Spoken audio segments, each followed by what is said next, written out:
So my name is Ryan Wood. I am running for Polk County Supervisor in District 4. My motivations for running, I would say, are one, I just love this area. I grew up in Balsam Lake. I've moved and traveled all around the country and ultimately decided in my 30s that I wanted to move back here, put my roots back down, and this is where I wanted to be permanently. And now I live here with my wife and our 1.5-year-old almost daughter in Milltown. So just the things that this place offers in hunting, fishing, recreation, and just the way of life that there is around here, I love it. So I want to have a good impact on this area that I grew up in and I appreciate. The second is a little different, where I've been approached by people, and this is what has struck me, that our current representation on the county board is doing things to limit public comment, to make sure that it is more difficult for people to provide input and to have an impact on the things that happen within the county board. And I don't think that's the way that that position should be operating at all. I think that public comment should always be welcomed. It should be made easier to provide public comment and to provide input on what our community thinks should happen with all of the decisions that are being made that impact everyone that lives here. And I would like to step in and be somebody who is that representative person. So I obviously have my own opinions on things, but it doesn't matter if that doesn't fit what is for the good of the county or doesn't take into account what other people are saying they think is the best thing to happen in our area. So those are my main motivations for running. I would say the most important issues currently facing Polk County. So again, not ranking things, but bringing up some of the issues. We've got housing.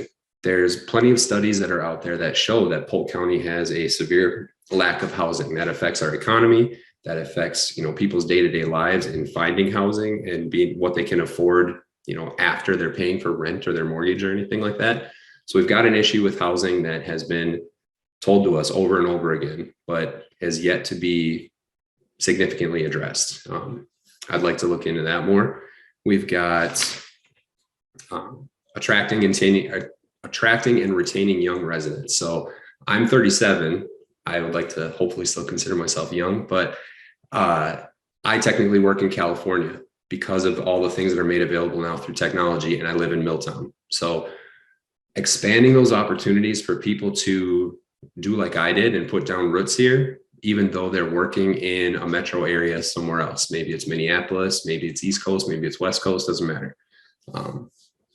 Reproductive health. Recently I've learned about how we've got a couple of positions that were vacated because people left and then they weren't filled. So we've got women and girls who are potentially looking for reproductive health services that are being referred to St. Croix County right now. And that's not practical for them to not be able to go to our county and seek the help that they need.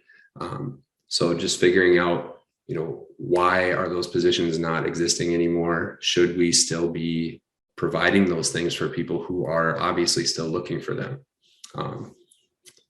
Another is things like when the county recycling center came up and it was proposed that we were going to privatize that and lose our public county recycling center. That's something that can't be made on just a snap decision. We need to have research behind that. Is it something wrong with processes? Is it something wrong with budget? Let's look at why the numbers aren't where we want them to be, and then we can figure it out.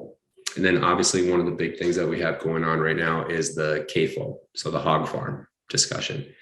I love that townships are coming together and putting together ordinances that fit what they want in our area, the local control thing. So if our villages and townships come together and say, this is what we expect of people who are going to be conducting business in our area, we should be empowering those people. So if they say, if you're going to come in here with this organization, we need to know how you're going to impact our environment, how you're going to impact our local economies, industries. We need to know how you're going to impact, everything that we have that exists right now. How are you going to change or not change that? And then hold them to that standard, where if you say, they provide us that information of, the study or the proof of here's what we are going to do or not do.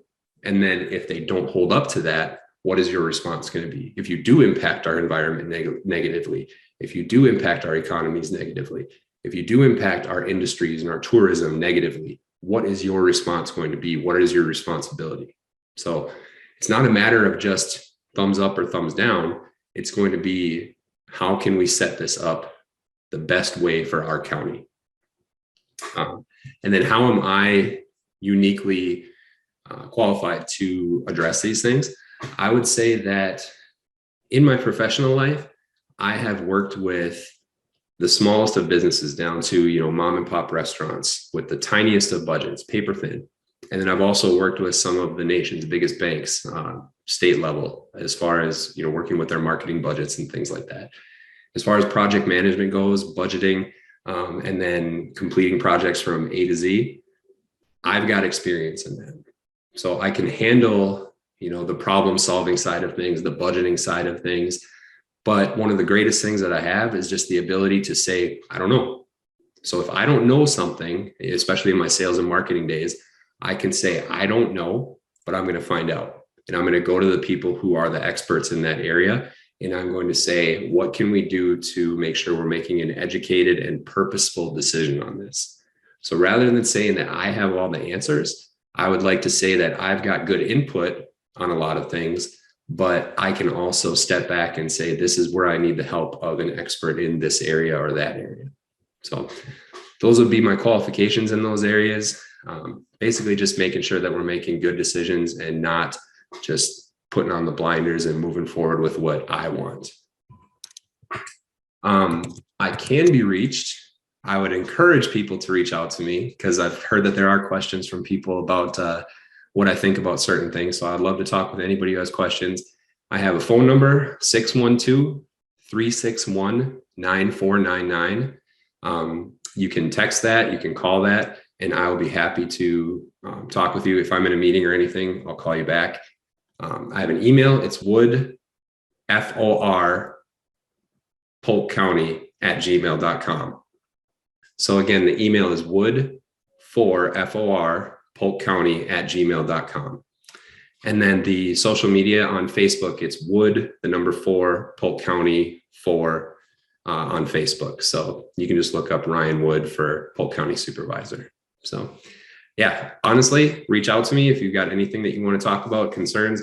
I want to work with constituents. I want to work with the town boards.